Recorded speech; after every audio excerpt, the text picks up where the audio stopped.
Hey, everyone, and welcome back to the Muzyka Show. So, as I mentioned earlier in the summer, we are doing something a little bit unique right now. We're taking a break from our rigorous recording schedule, and we are refeaturing one of our favorite clips, memories, interviews from the early days of the show. So, here we go. Please enjoy, and we'll return to some new content here towards the end of the summer, beginning of the fall. Have a good one. It's overwhelming when you try to save the whole world and save every baby and save every mom, and you can try to end abortion on our own. I try to look at it as, I think, the way that Jesus looked at it, where certainly the Lord came and he saved the entire world, saved the human race, but he did so with a very individual approach. The woman at the well, the leper, the centurion, over and over again, it was about individuals. We're trying to save human beings, not necessarily save humanity itself. But when we're out there on the sidewalk, it reminds us there's that woman and that baby walking into that facility. How can I love her where I'm at and where she's at? Welcome to another episode of the Muzyka Show, your favorite update in the battle for life, family, and freedom. So excited to have you joining me for another round. Once again, I'm Muzyka, attorney and human rights advocate, and I serve as president and CEO of Sidewalk Advocates for Life, the nation's largest peaceful sidewalk outreach organization. Today, I'm going to cut to the chase and tell you I am so excited to have with us in the hot seat, Steve Karlen of 40 Days for Life. But this conversation may not be exactly what you would expect. Before I explain, for those that aren't acquainted with Steve's organization, 40 Days for Life is the global movement of prayer to end abortion, hosting 40-day prayer vigils every spring and fall in front of abortion-related facilities. And they even have available now a 365-day prayer program. And this incredible witness has saved thousands of lives, helped numerous eternal souls leave the abortion industry, and aided the closure of dozens and dozens of abortion facilities. And the best part is that no one did it through ugliness or force, but through the power of prayer and love. Again, what a witness. But I want to talk today about what happens when we do our best and we don't seemingly save any babies. If you've been doing this long enough, we all have days on the sidewalk like that. Even those of us on the Sidewalk Advocates for Life national team or the 40 Days for Life national team, right? How do you stay encouraged in the midst of that? How do you watch dozens and dozens of women walk into these facilities there to end the life of their child and just let it go when it's time to go home? How do you get yourself into God's promise of that peace that's supposed to surpass all understanding? Years ago, I was greatly moved when Steve wrote an article about this very thing. It's actually something that still inspires me today. So I wanted to have him on the show. That's what we're here to chat about. So let me go ahead and introduce our special guest. Steve Karlen got involved in the pro-life movement as a volunteer leader with the 40 Days for Life campaign in Madison, Wisconsin. Before long, he found himself at the center of a nationwide controversy as the health system at his alma mater, the University of Wisconsin, was secretly preparing to open a late-term abortion center on campus. Groups across the state looked to Steve for leadership. After nearly a year and a half, the University of Wisconsin Hospital and Clinics abandoned its plan to open an abortion facility, citing Steve and his team as the reason for the decision. Steve serves as the campaign director for 40 Days for Life National, where he trains and assists local 40 Days for Life campaign leaders, co-hosts the 40 Days for Life podcast, and edits 40 Days for Life's Day 41 magazine. He is the author of the book, This Is When We Begin to Fight, and co-author of What to Say When, the complete new guide to discussing abortion, and What to Say When 2, your proven guide in the new abortion landscape. Steve lives in Madison, Wisconsin with his wife and 5 children. Let's welcome to the program, Mr. Steve Karlen. Hey, Lauren, thanks for having me. So good to have you. Also, I had to ask, I thought you had 4 children, but you apparently have 5. When did this happen? We actually, our youngest is about to turn 5. So he was born back at, you know, what happened is it was December of 2019, and then COVID happened, and we all got confused about a lot of things. So I think that's maybe it. Okay, so I'm not like a totally terrible friend. It's just that you had the youngest during COVID and like nobody Yeah, was doing anything around that time. So, exactly. okay, well, I'm caught up now on our show. So Up that's to great. speed. And I joke that even though you live in Wisconsin, you secretly want to be a Texan. Is this true? I would, if this is like the factcheck.org, I would give it like a partially true. Okay. I love my Fair. state. I love the Green Bay Packers, but I also have a fondness and affinity for Texas and the great people of that state. And the Dallas Cowboys, right? Let's move on. I've already derailed this conversation. I'll bring us back to center here. Oh, that was a dangerous question.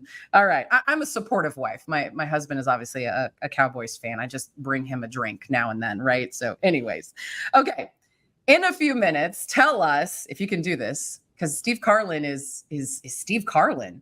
Who are you? For those who may not be acquainted with you, and what are you up to these days as the campaign director of 40 Days for Life? Sure. Yeah, that campaign director is a title that, like, what does that actually mean? What it means is that I serve and support our 40 Days for Life leaders across the United States and Canada. Mm. Primarily. So these folks that are going out in the spring or in the fall or both or year round, and they're out there holding peaceful prayer vigils in front of the facilities where abortions are performed and the facilities where abortions are bought and sold.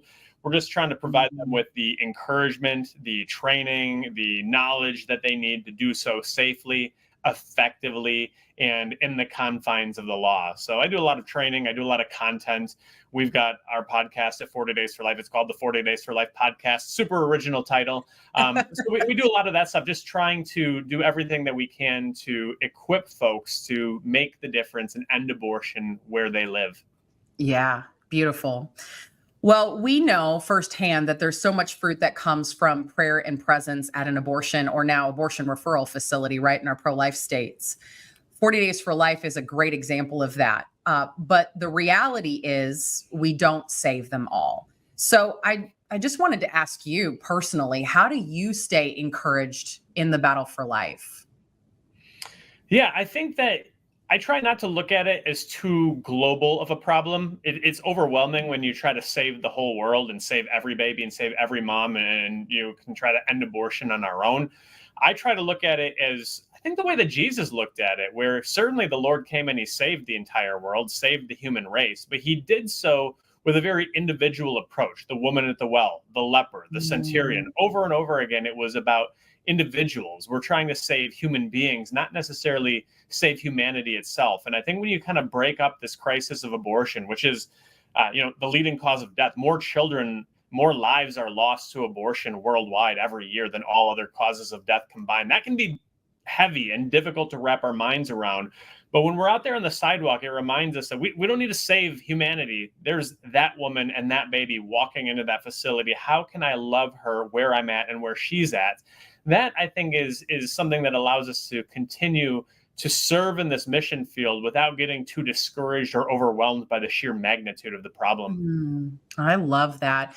It actually reminds me of something that Mother Teresa once said, that she said she never worried about numbers. She just focused on loving the person, serving the person who was in front of her. And then at one point she looked back and saw this beautiful harvest, right? And so you're right. When sometimes we're tempted to be overwhelmed by the David and Goliath battle, standing in front of multi-billion-dollar Planned Parenthood and thinking, how am I ever going to shut this facility down?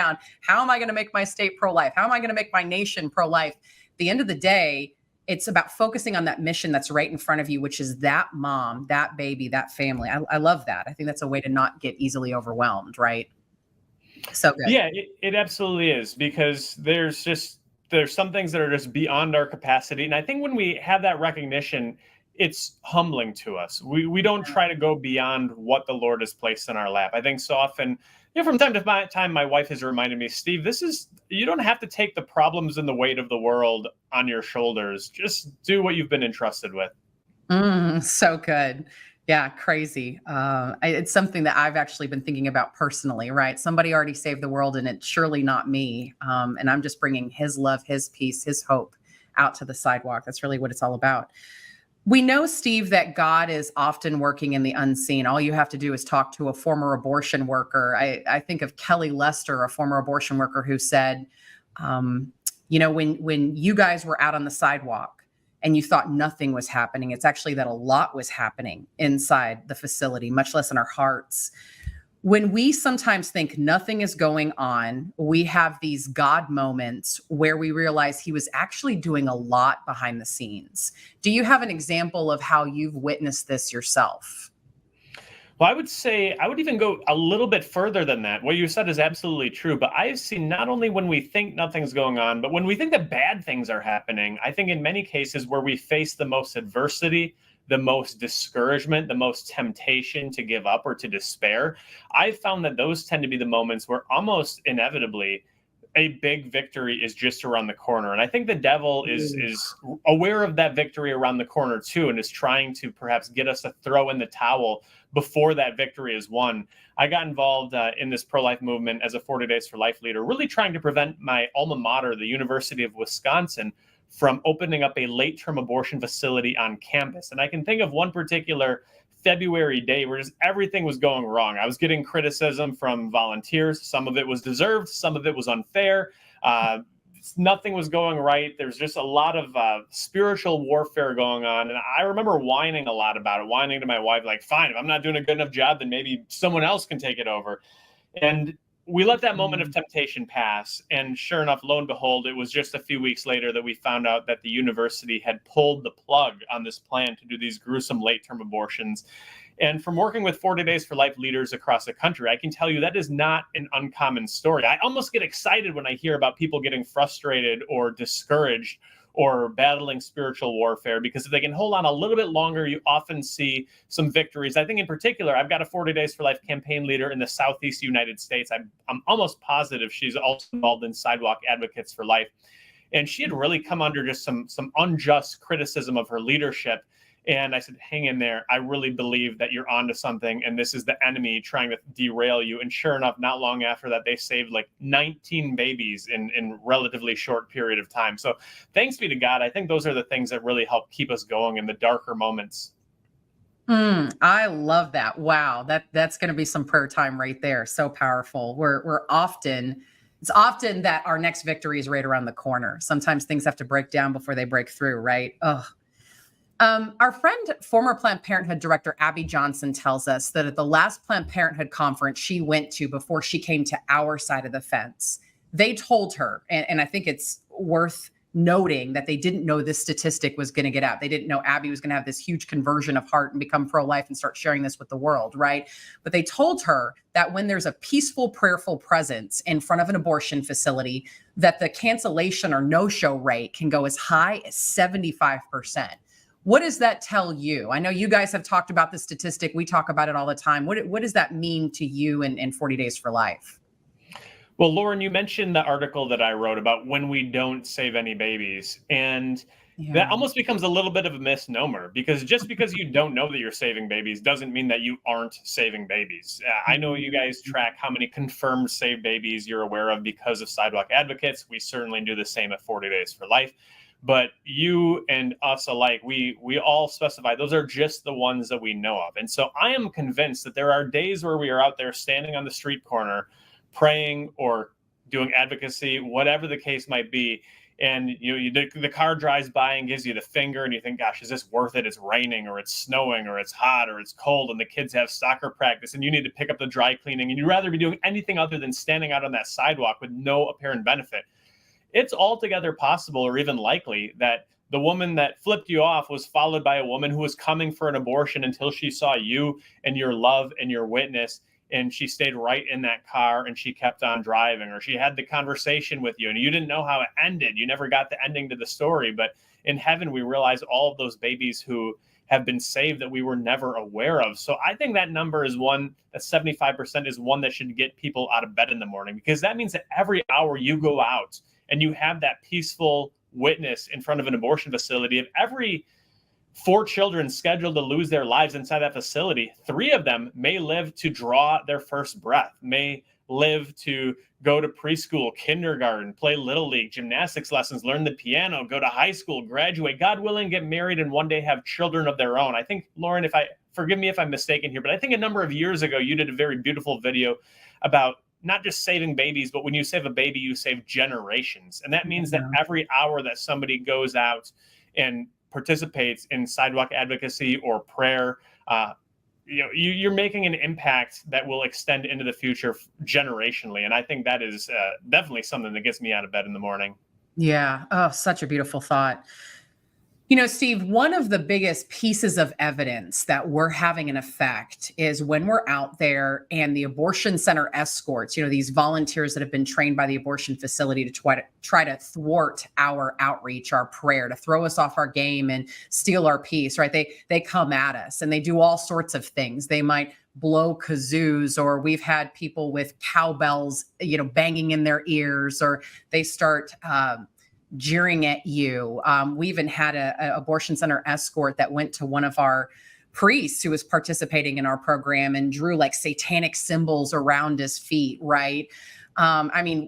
We have story after story after story collectively together of some of the antics of the abortion facility. Of course, you got workers, you've got directors, you got all sorts of people coming out and giving our people a hard time, turning on the sprinklers, trying to get them off the public right of way.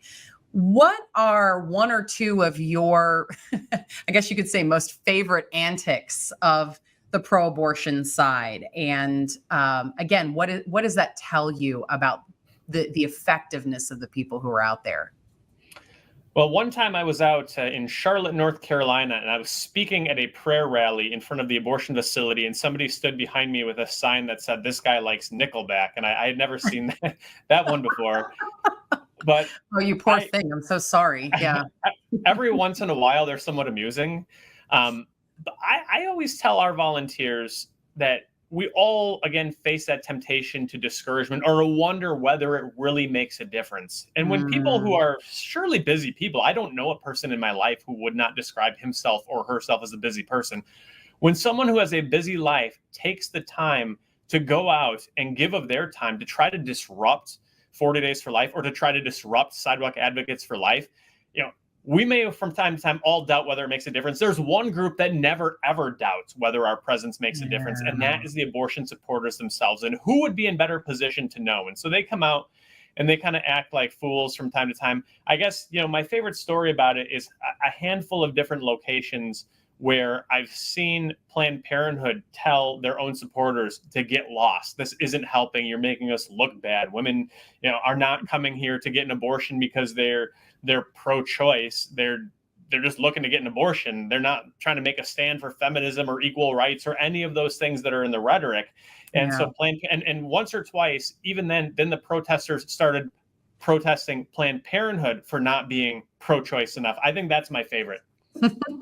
That's awesome. Oh my gosh. Yeah. I've been out on the public right away with Planned Parenthood. Yes. Yeah. Like you said, counter protesters.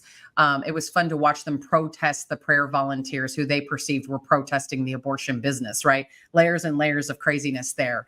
But again, you're right. They wouldn't fight so hard if we weren't making a difference. And so there's been many times that I've been out on the sidewalk and I'm like, well, I got a suntan today, but the escorts are fighting so hard to ensure that I don't get literature into a woman's hands. I don't get a gift bag into her hands with a plethora of resources, right? That we're not able to refer her to the local life affirming pregnancy resource center. And again, that just tells me that they're afraid of something and really afraid of our effectiveness. I mean, this idea too of trusting women, right? Why can't we give them resources and options, hope and help? If we really trust women, why can't we trust them with all the information, all the choices? It's crazy how much they come up against us. And yeah, it shows right there that we are making a difference. I think it's counterproductive too. I think they really shoot themselves in the foot. I don't think that this approach that they take works. And it may feel like it works to someone who's out there on the sidewalk because, okay, normally I hand out 10 bags. Today I only handed out one. They really inhibited my efficacy. I don't think so at all, because I think that there are, again, those cars that are coming and they're looking out there and they're seeing, okay, there's pro-lifers out, then there's the pro-abortion people, and they're, it looks like a circus. Maybe sometimes they really act crazy and you get the police there. One time we had the abortion supporters there and they were so rowdy that the police came out and they brought caution tape and ran it all the way around Planned Parenthood. You might not be handing a bag to that woman because she never stopped the car to pull into that parking lot. She said, "This is crazy. I'm out of here." And she chooses life for her baby. Right. Who wants to get their so-called health care at a circus or a shack, right? Unbelievable. Steve, a couple global questions for you. You know, these are the types of things that we talk about when we're all hanging out at a conference after hours. We're having a drink. We pontificate about where the movement is going or the outcome of the election. So I'm going to get you on record with your thoughts here because you're always full of wisdom. Post-Roe America. I want to know if you truly ever thought that Roe would be overturned in your lifetime. And then how do you see us going from post-Roe to possibly abortion-free?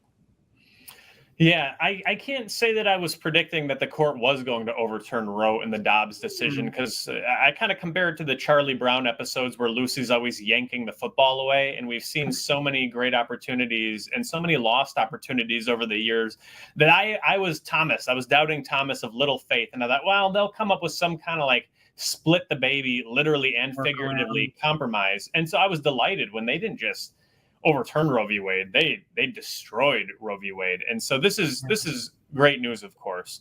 And I think, how do we get from the Dobbs decision to an abortion-free America?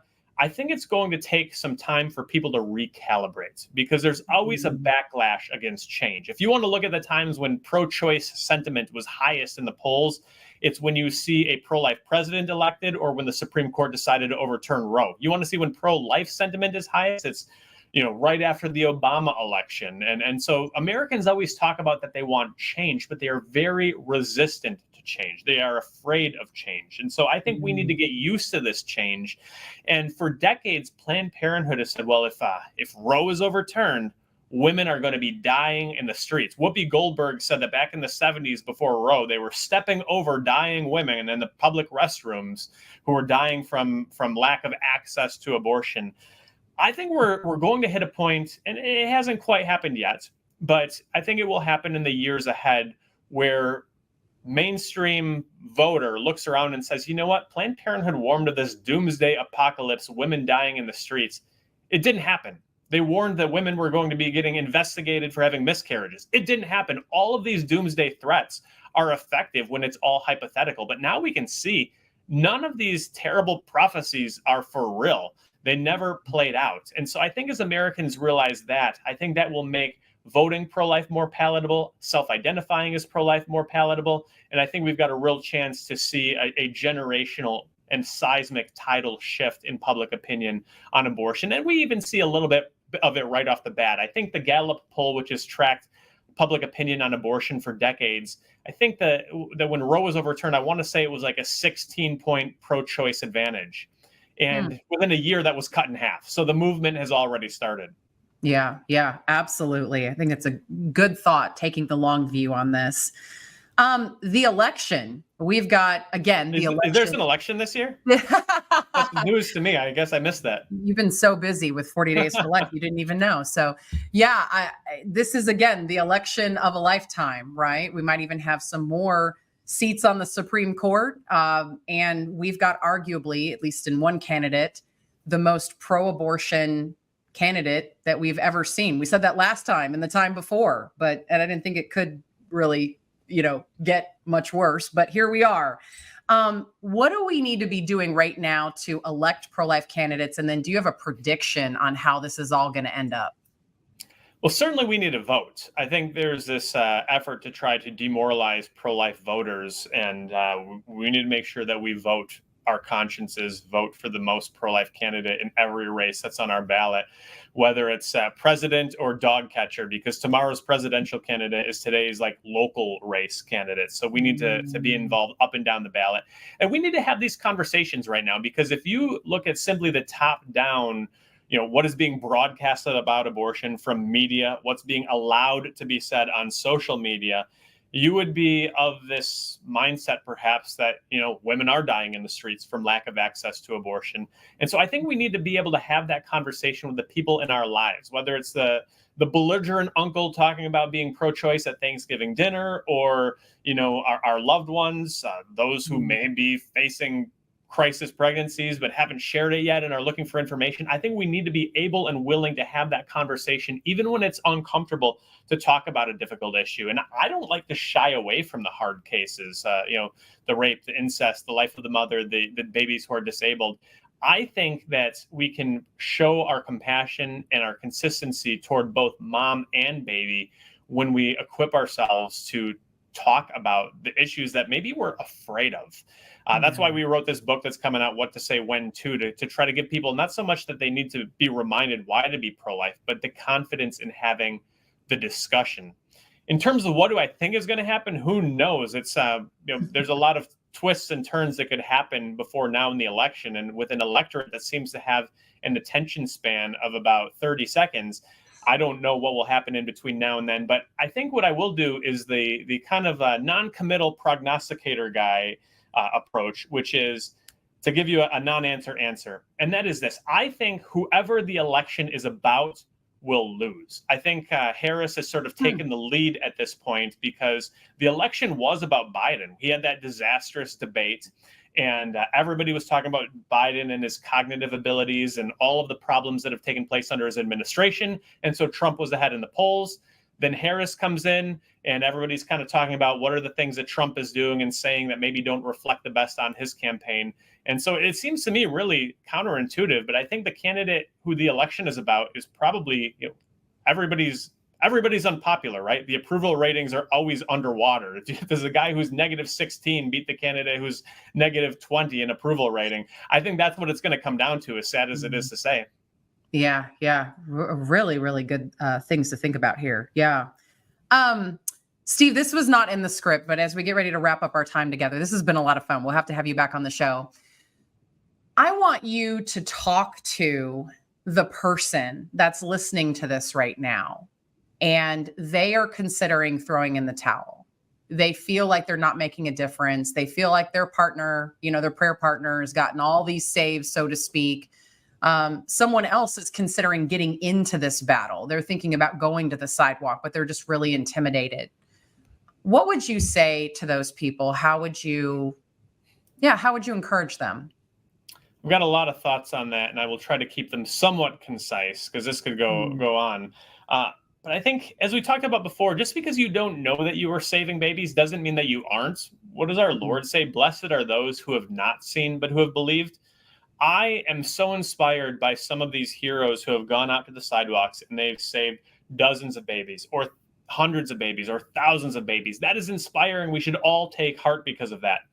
I think what really inspires me more is the people who don't know of a lot of saved babies or maybe any saved babies, but they trust that the Lord is going to use them in some way that may be unseen, may be hidden to the world, but trusting the Lord that no prayer and no act of love is ever in vain. I got an email a few months ago from somebody who said, I've been going out and praying at my local abortion facility for 35 years and just saved my first baby. Wow. It all becomes worth it at that point, right? All of those years of heartache are worth it. You may not know of the babies we're saving, or just because you haven't saved a baby yet doesn't mean you won't save a baby. So we trust in the Lord. I think my ultimate message here is I never want to compare different ways to serve God and neighbor. There's a lot of wonderful ways. They're all valid. But there are certain ways where you go home with the warm fuzzies, right? You serve in a soup kitchen and you go home knowing that somebody had a hot meal because of what you did.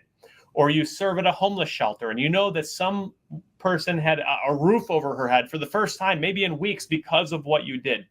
You go out to the sidewalk and there's no guarantee that you're going to know of any difference that you made. It's just an act of pure and radical faith. And I think that places this mission very, very close to the Lord's heart.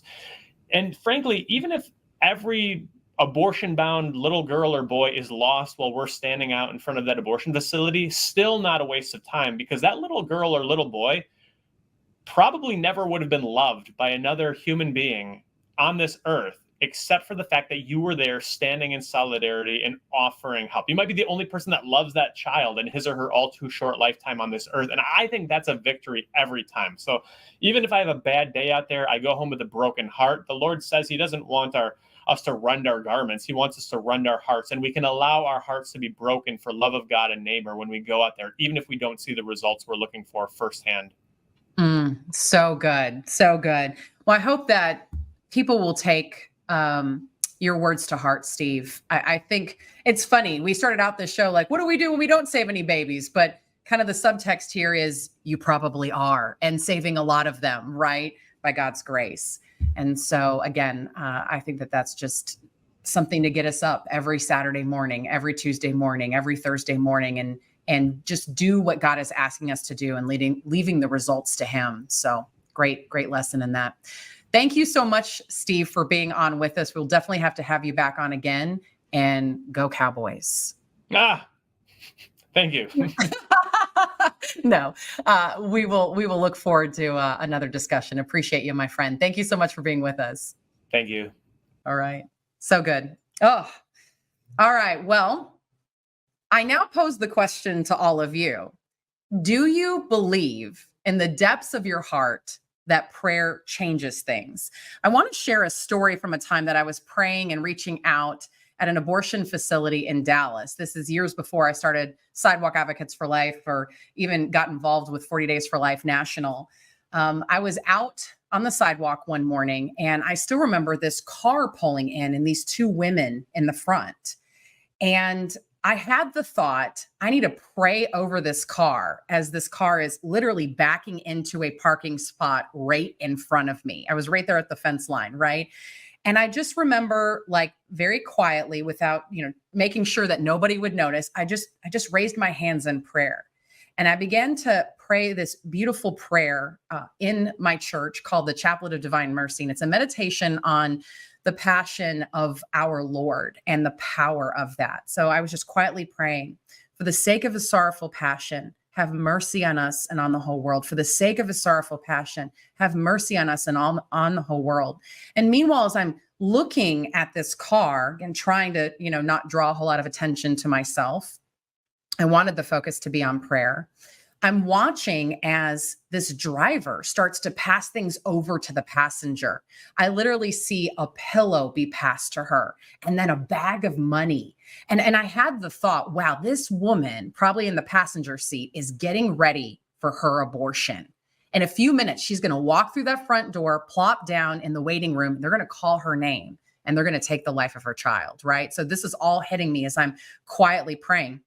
These two women get out, and I switch modes, and I began to just reach out to them and offer them life-affirming alternatives at the pregnancy center that happened to be next door.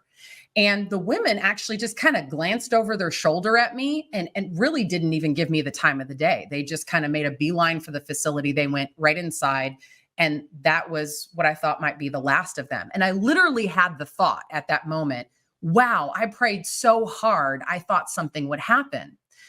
Well, I went ahead and pivoted to another client who was coming in, and, was talking to them for a little bit. And all of a sudden, my partner, my sidewalk counseling partner that morning, calls out to me, and he goes, "Lauren, look." And I turned around and I look at the abortion facility, and I realized these two women are walking back out. And I said, "Hey, ladies, are you okay? Is there anything I can help with?" And the friend, the one that had been driving the car, looked at me and she goes, "We don't know what happened. We just walked inside, and it's like we just got hit with something, and she couldn't do it. We had to leave." And I literally had a moment where I was like, no kidding, it worked, right?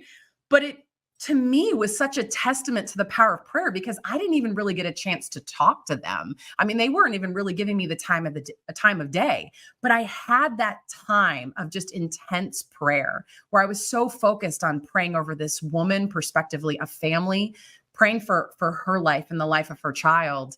And it just was so powerful to see the fruit of that right in front of my face. And I remembered looking back out to this woman that looked over to the passenger, right? And I said, "Hey, can I give you a hug?" And she was so gobsmacked, she couldn't even talk. She was like, I'm good. It was almost like she needed to get back in the car and drive home and process what had just happened. But I knew what happened. She had been met in that moment by the Holy Spirit. And it was his love, his power that turned her around. Again, what an honor to pray and to be present for that woman, for these women that morning. The scriptures tell us that with God, all things are possible. And apart from him, we can do nothing. Try that on for size. Pretty humbling. So do we pray like it? Something to think about. With that, thank you again so much for joining me for another episode of the Lauren Muzyka Show. We'll be back here next Friday at 9 a.m. Eastern, 8 a.m. Central on Facebook Live, YouTube, and wherever you get podcasts. Thank you so much, everybody. Have a great week. We'll see you next Friday.